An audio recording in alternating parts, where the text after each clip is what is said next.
पहले तो मैं सोचता था अपना गर्भ होगा वो समय आ गया, और इतना साहस देखो विष्णु का, और देवकी के उदर में भी आ गया, इतना निकट आ गया। तब अब क्या करना चाहिए, सोचने लगा क्या करना चाहिए। तो मन की वृत्ति ने एक बार कहा, मन ने कहा तो मारो गर्भ को। इतनी तैयारी करके कारागृह में बंद किए थे, 8वें बच्चे की जन्म की प्रतीक्षा किए थे, और वो आ चुका। तब सोचना क्या है, गर्भ पर ही प्रहार करो, बच्चा भी मर जाएगा और देवकी भी मर जाएगी। एक बार उसके मन में आया, लेकिन कंस का चित्त पूरा बदल चुका था देवकी को देख करके। जिसके हृदय में भगवान है, उदर में भगवान है, तो उसको देख करके कंस का चित्त बदल गया। ये नियम है वास्तव में। जिस व्यक्ति के हृदय में श्री कृष्ण आ जाते हैं, उसके मन में भगवान आ जाते हैं, उसको देख करके इस संसार में क्रूर से क्रूर व्यक्ति का हृदय बदल जाता है। ऐसा रामचरितमानस में वर्णन है कि भगवान श्री राम के चरण कमल को देखकर सांप और बिच्छू तुरंत अपना विष खत्म कर देते थे। चरण को देख करके वो विष नहीं रखते थे, त्याग देते थे, डसने की भावना बिल्कुल नहीं होती थी। और जब भरत जी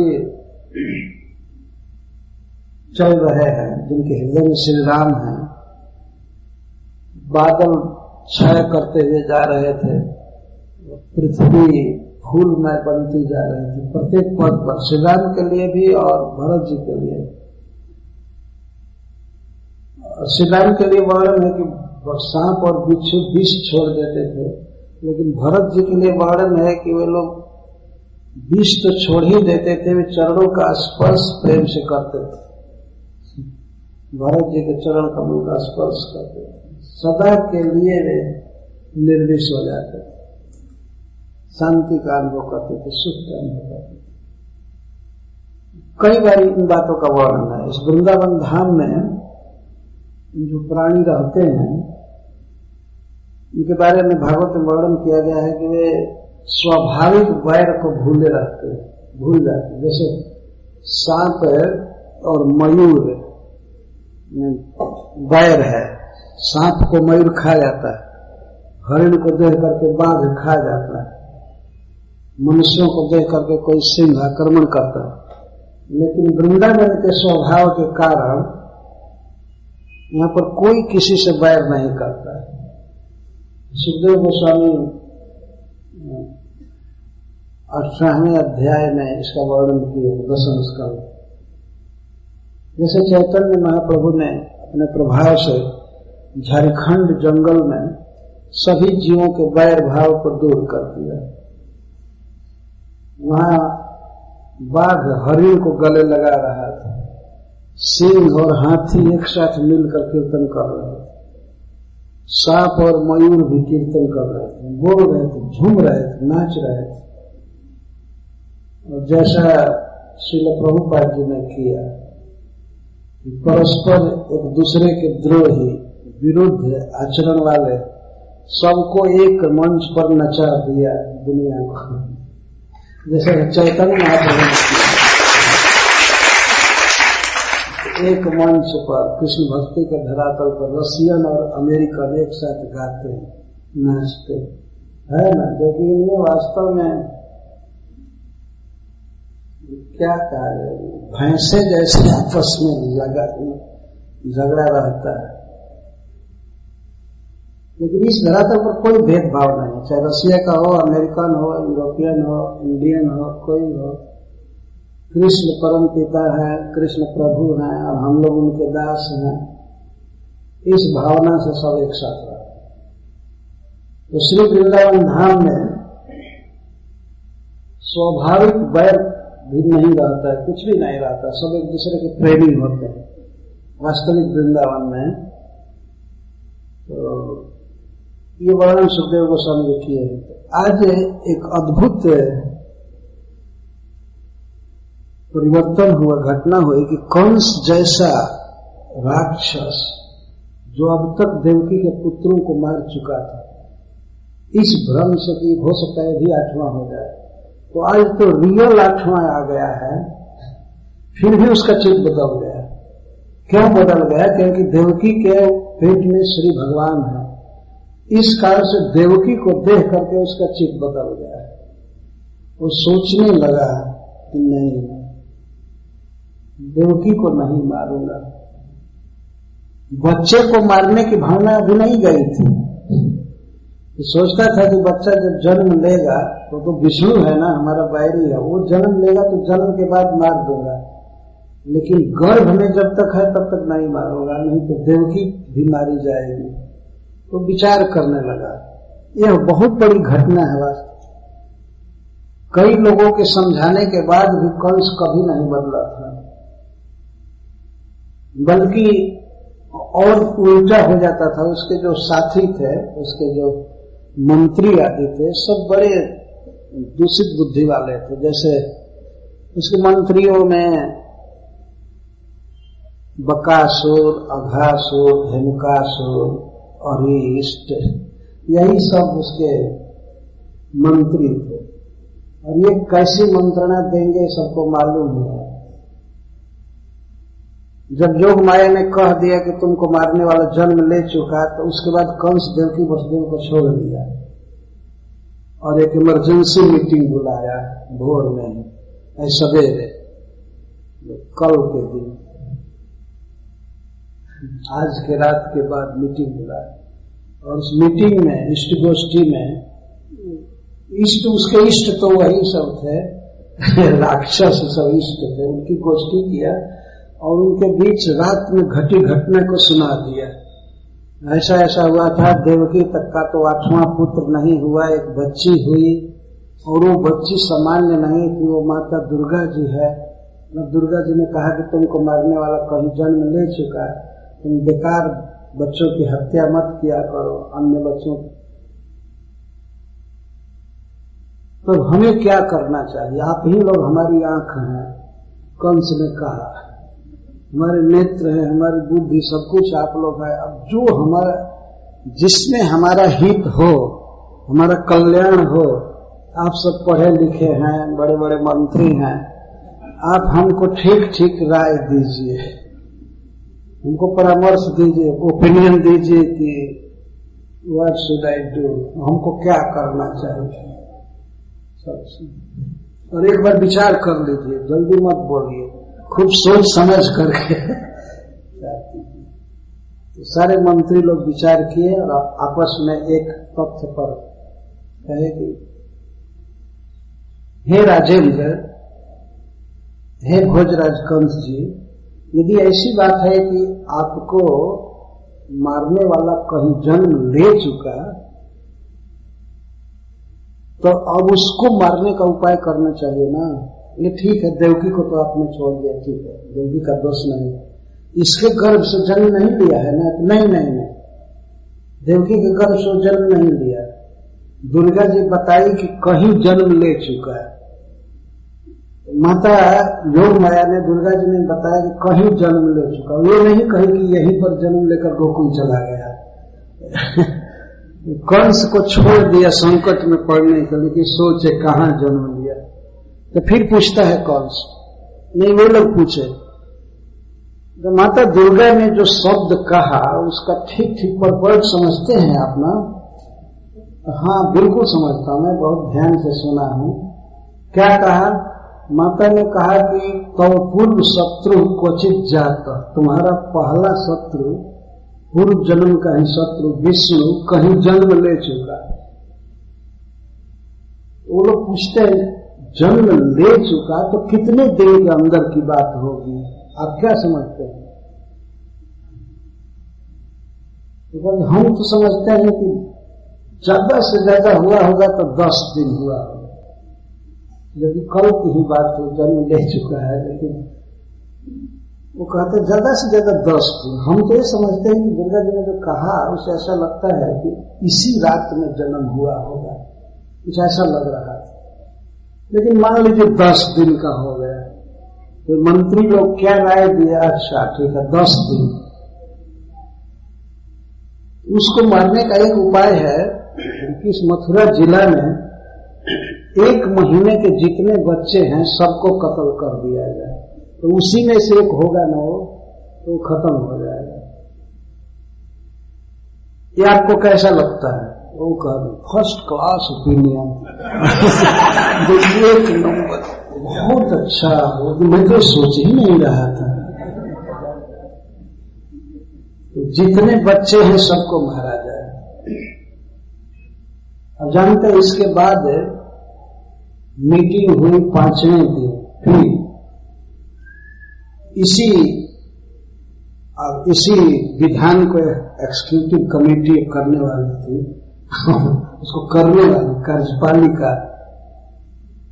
तो 5वें दिन मीटिंग हुई, कंस साइन कर चुका था उस पर, हाँ ठीक है यही काम किया जाए, 1 महीने के जितने बच्चे हैं सबको मार दिया जाए। कैसे मारा जाएगा ये विचार होने लगा। 5वें दिन मार दिया जाए तो प्रथम दिन ही पास हो चुका था, ये रिजोल्यूशन पास था, और 5वें दिन विचार हो रहा था कैसे किया जाएगा। जा करके मतलब मारना है, ये पहले कुछ लोगों ने कहा, तब उसमें पूतना आई उस मीटिंग में,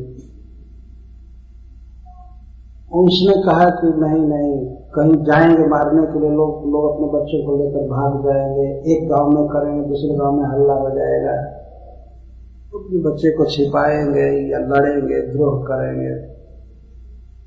ऐसा करती हूं मैं माया में पारंगत हूं, मैं कोई भी सुंदर रूप बना सकती हूं, तो मैं लोगों के घर पर जा करके और बच्चों को दूध पिलाने के बहाने मारा करूंगी, इसको पता भी नहीं चलेगा कि मेरा स्तन पीने से मर गया बच्चा। इसमें कोई झगड़ा भी नहीं होगा, कोई अपने बच्चे को छिपाएगा नहीं करेगा, आसानी से मैं मार दूंगा। तब तो ये तो फर्स्ट क्लास हो गया। और बहुत अच्छा लगा कंस को। कंस ने उसको कहा कि ठीक है, तो तुम कहां से चालू करोगी? उसी ने कंस ने ही कहा कि सबसे पहले ये वसुदेव जी के जो साथी संघाती हैं गोकुल में, नंद आदि रहते हैं, उन लोगों के बच्चों को मारो पहले, और कई गांव तो बाकी हैं उनको बाद में करेंगे, पहले। तो प्रथम बार में ही पूतना पहुंच गई वहां पर, तो वो तो जगतवा न निवर्तन थे, जो वही रह गई, लौटी नहीं, खत्म। मैं यह कह रहा था कि इस प्रकार से कंस का क्रूर विचार था, और उसके मंत्री भी बहुत खराब थे, लेकिन संयोगवश भगवान की कृपा से एक भी मंत्री जेल में साथ में नहीं गया। कंस यहां जो कुछ विचार कर रहा था स्वयं विचार कर रहा था। ऐसे सिद्ध होता है कंस अपने आप में एक अच्छा व्यक्ति था, थोड़ा अच्छा था, लेकिन बिगड़ जाता था अपने कंपेनियन लोगों से, अपने संगियों से। वो लोग ऐसे राय देते थे कि ये पाप करता था, और भी राय दिया उन्होंने। जब उन लोगों ने राय दिया कि 1 महीने के बच्चों की हत्या किया जाए, तो कंस ने कहा कि लेकिन आप अगर हम ये काम करेंगे तो देवता हमारे विरुद्ध आकर के लड़ना चालू करेंगे। तो मंत्री लोग कहते कौन देवता आपके सामने आएगा? देवता तो सब आपसे कई बार हार चुके हैं, आपके धनुष की टंकार करने से ही वे डरते हैं, आपके सामने क्या आएंगे लड़ने के लिए? इस तरह चपलूसी कर रहे थे। और कंस वास्तव में था भी बहुत बलवान। इंद्र तो आपके सामने आएगा नहीं, क्योंकि उसमें कोई बल नहीं है। अब बचे 3 देवता, ब्रह्मा, शिव और विष्णु। तो ब्रह्मा तो लड़ाई झगड़ा करते नहीं, वो वेद पढ़ते हैं, सृष्टि करते हैं, आज तक कोई नहीं सुना कि वो झगड़ा करते, तो आपके साथ वो युद्ध करने नहीं आएंगे। उसने कहा हाँ ब्रह्मा तो नहीं आएंगे। और शिव जी भी वनवासी हैं, कभी अपनी ओर से झगड़ा कभी ठानते नहीं। वन में रहेगा क्या झगड़ा करेगा? गांव घर में रहने वाला कोर्ट में जा सकता है, ये घर का झगड़ा है, ये है। जो एक बट वृक्ष के नीचे रहता है, क्या झगड़ा उसका? पहनते भी कपड़ा साधारण है, मृगचर्म पहन कर रहते हैं, पेड़ की छाल पहनते हैं शिव जी, एकांत में रहते हैं, वो भी कलह प्रिय नहीं है, वो भी झगड़ा करने नहीं आएंगे। हाँ, एक है विष्णु, बहुत खतरनाक है, लेकिन विष्णु को पता ही नहीं लगेगा। वो तो क्षीर समुद्र में एकांत में कहाँ रहता है पता नहीं लगता। आज तो कितने लोग खोजते रहते हैं, वो कंस का वो लोग मंत्री लोग कहते हैं, कितने मरते हैं, उसका डिवोटी बनते हैं, तपस्या करते हैं, लेकिन वो जल्दी मिलता नहीं है। रहो जुसा की महंगा, वो तो एकांत में रहता है, वो कहाँ से आएगा? वो नहीं आएगा। लेकिन उसको मारने का उपाय बता रहे हैं। उसको मारने का उपाय ये है कि सनातन धर्म समाप्त किया जाए। और सनातन धर्म कहाँ टिका रहता है? यज्ञ गौ यज्ञ पर टिका रहता है सनातन धर्म। और ब्राह्मण लोग गौएं, क्षमा, दया आदि जितने सब गुण हैं, ये सब विष्णु के गुण हैं। अगर इन गुणों को खत्म किया जाए, ब्राह्मणों को खत्म किया जाए, खासकर ऋषियों को, ब्राह्मणों को समाप्त कर दिया जाए, तो कोई यज्ञ नहीं होगा, कोई प्रचार नहीं होगा, कुछ नहीं होगा, अपने आप विष्णु मर जाएगा। उसका बल है, यही लोग हैं। इसलिए हम लोगों को आज्ञा दीजिए, हम लोग भी आपके मंत्री हैं और फ्री वेतन ले रहे हैं, तो कुछ तो काम आना चाहिए। हम लोगों को काम दीजिए, हम लोग जाएं ऐसे गांव में जहां ब्राह्मण रहते हैं, जहां गौएं रहती हैं, वहां पर बम विस्फोट करेंगे, वहां आग लगाएंगे, गौओं के लिए कसाई खाना खोलेंगे, उनको मारेंगे, अपने आप विष्णु का बल खत्म हो जाएगा। कंस ने कहा ठीक से पास हो गया। कंस जैसा व्यक्ति आज देवकी का निरीक्षण करने आया है, 8वें गर्भ का। देवकी को गर्भवती देख करके वो बदल गया। पर सोचा विष्णु आ गया है, लेकिन बदल गया। सोचने लगा कि मध्य तस्मिन् करणीय मासु में जदर्थ तंत्रो न विहन्ति विक्रमम् स्त्रियः स्वसुरगुरुमत्या बधोयम् यशः श्रियम् हन्त्यनुकालमायु। कंस के मन में बहुत सद्विचार आ गया। क्यों आ रहा है? देवकी को देख करके। देवकी में क्या विशेषता है कि उसके भीतर भगवान। तो हरिवास युक्त हृदय भक्त को देख करके दूसरे लोग बदल जाते हैं। यदि कोई भक्त हृदय में कृष्ण को लिया है, वो दुनिया में घूमे कहीं भी, तो बिना प्रचार किए भी लोग भक्त हो जाते हैं उसको देख करके। यह बात बिल्कुल सत्य है। अगर आप चाहते हैं कि ऐसे और आध्यात्मिक संदेश हर दिन आपको प्राप्त होते रहें, तो अपने नाम और शहर के साथ इस्कॉन डिजायर ट्री के नंबर 9987949494 9987949494 पर एक संदेश भेजें।